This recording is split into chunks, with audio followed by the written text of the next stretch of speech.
दोस्तों, आज की इस बेस्ट रोमांटिक लव स्टोरीज को पढ़कर आपको बेहद खुशी होगी।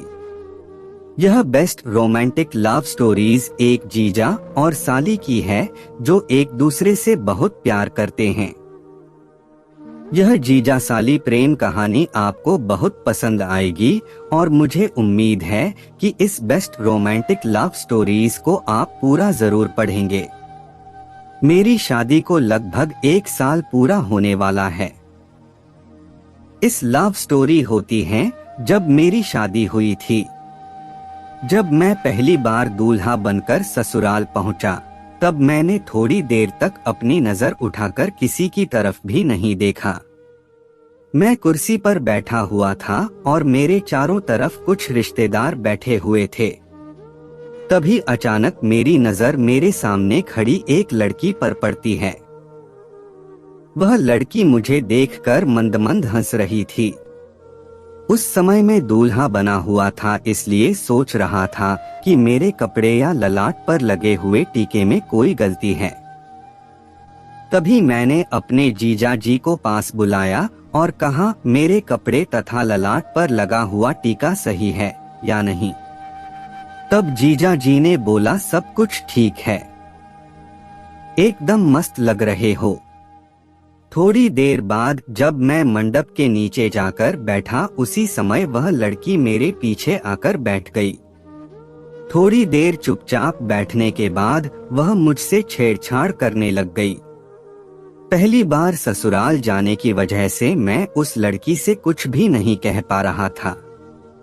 काफी देर छेड़छाड़ तथा मजाक करने के बाद मैं उस लड़की से कहता हूँ, अगर आपको मैं अधिक पसंद हूँ तो आप भी मुझसे ही शादी कर लो। इतने में वह लड़की मुझसे कहती है, अगर मैं आपसे शादी कर लूंगी तो मेरी बड़ी बहन से शादी कौन करेगा। फिर मुझे पता चला कि यह लड़की रिश्ते में मेरी साली लगती है। काफी देर मजाक वाली बातचीत करने के बाद मैं उस लड़की से उसका नाम पूछता हूँ। तब वह लड़की जवाब देती है कि मेरा नाम अन्नू है। थोड़ी देर बाद शादी की रस्में शुरू हो जाती है। शादी के बाद से मेरी और अन्नू की काफी जान पहचान हो जाती है। रिश्ते में साली लगने की वजह से वह मेरा मोबाइल नंबर ले लेती हैं। शादी की सारी रस्में पूरी हो जाने के बाद अगले दिन मैं अपनी पत्नी को लेकर अपने घर पहुंच गया। पत्नी के साथ रोमांस करने के लगभग 3 दिन बाद मैं अपनी पत्नी को घर वालों से मिलाने की रस्में पूरी करने के लिए ससुराल ले जाता हूं। मैं वहां जाकर चुपचाप कमरे के अंदर बैठा हुआ था, तभी अन्नू मेरे पास आकर बैठ जाती है। अन्नू मुझसे बातें करने लग जाती हैं। थोड़ी देर बातचीत करने के बाद वह मुझसे मजाक के दौरान अपनी बहन के बारे में पूछने लगती हैं। आपको बता दूं कि अन्नू मेरी पत्नी की छोटी बहन है जो रिश्ते में मेरी साली लगती है।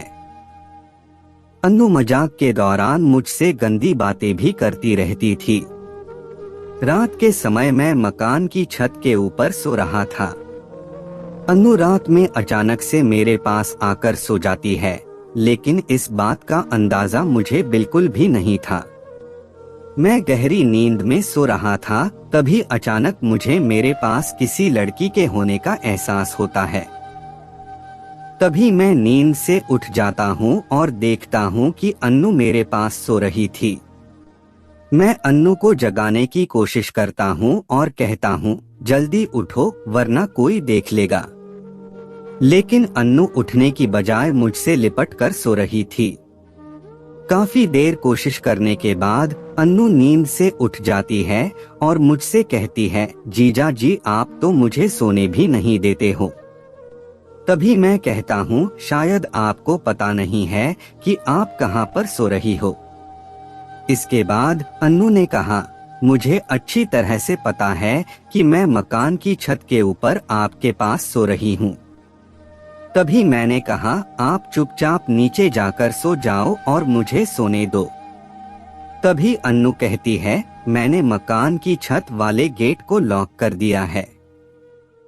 अब कोई भी व्यक्ति मेरी इजाजत के बिना ऊपर नहीं आ सकता है। इतना सुनने के बाद मुझे भी थोड़ा आराम महसूस हुआ। मैंने सोचा कोई व्यक्ति छत के ऊपर आने से पहले गेट का लॉक खोलना चाहेगा, लेकिन उसकी चाबी अन्नू के पास है। इसके बाद क्या था, मैं भी पूरी तरह से निडर हो गया। काफी देर तक दोनों रोमांस भरी बातें करते रहे। थोड़ी देर बाद अन्नू मेरे गले से लिपट जाती है और अपने दिल की सारी बातें मुझे बता देती है। इन्हीं बातों के दौरान वह मुझसे कहती है कि मैं तुमसे अपनी जान से ज्यादा प्यार करती हूँ। अन्नू कहती है, तुम मुझे बहुत अच्छे लगते हो, इसलिए ही मैं तुम्हारे करीब आना चाहती हूँ। इतना कहने के बाद मैं अन्नू को किस कर लेता हूँ। रोमांस करते समय हम दोनों मजाक भी कर रहे थे। रात के लगभग 1 बज चुके थे। इसके बाद मैंने अन्नू से कहा, अब मुझे नींद आ रही है, इसलिए तुम भी चुपचाप सो जाओ। अन्नू कहती है, नहीं, आज रात भर मुझे आपके साथ रोमांस भरी बातें करनी है। रात भर बातें करने के बाद मैंने अन्नू से कहा, सुबह के 5 बज गए हैं, तुम चुपचाप नीचे चली जाओ। इतना कहने के बाद अन्नू मुझे एक किस करके चुपचाप नीचे चली जाती है। अगले दिन मैं अपनी पत्नी को साथ लेकर अपने घर चला जाता हूँ। मुझे घर जाते हुए देखकर अन्नू के चेहरे से मुस्कान चली जाती है और वह मुझसे नाराज हो जाती है, क्योंकि मैंने रात के समय अन्नू को बताया था कि मैं आपके यहाँ 2 दिन रुकने के लिए आया हूँ। लगभग 1 घंटे बाद मैं अपने घर पहुँच जाता हूँ। घर पहुँचने के बाद भी मेरा मन अन्नू की ओर खींचा जा रहा था। थोड़ी देर बाद अन्नू मुझे कॉल कर देती है और कहती है, जीजा जी, आप तो बोल रहे थे कि मैं 2 दिन रुक कर जाऊंगा। मैंने कहा किसी काम की वजह से जाना पड़ा है, लेकिन अगली बार जरूर रुकूंगा और आपके कहने पर ही वापस आऊंगा। थोड़ी देर और बातचीत करने के बाद अन्नू कॉल डिस्कनेक्ट कर देती है। नई शादी होने की वजह से मुझे एक साथ 2 लड़कियों का प्यार मिल रहा था। एक तरफ मुझसे प्यार करने वाली मेरी पत्नी तथा दूसरी तरफ प्यार करने वाली मेरी साली है। दोनों ही मुझसे अपनी जान से ज्यादा प्यार करते हैं। लगभग 2 महीने बाद में अन्नू से बात करके अपनी ससुराल पहुंच जाता हूं। उधर अन्नू को पहले पता था कि मैं उनके घर आने वाला हूं, इसलिए अन्नू ने पहले ही मेरे सोने के लिए व्यवस्था कर रखी थी। पहले की तरह इस बार भी अन्नू मेरे ही बिस्तर में मेरे साथ बातचीत कर रही थी। सर्दियों का समय होने की वजह से हम दोनों एक ही कमरे में सो रहे थे। आज भी मैं और अन्नू एक दूसरे से मुलाकात करते रहते हैं। साली होने की वजह से मुझे भी उसके बिना रहा नहीं जाता है और उससे मिलने के लिए किसी भी बहाने से उसके घर पहुंच जाता हूं। आज भी हम दोनों हर महीने में 2 मुलाकात जरूर करते हैं। दोस्तों, रोमांस भरी लव स्टोरी सुनकर मजा आया होगा।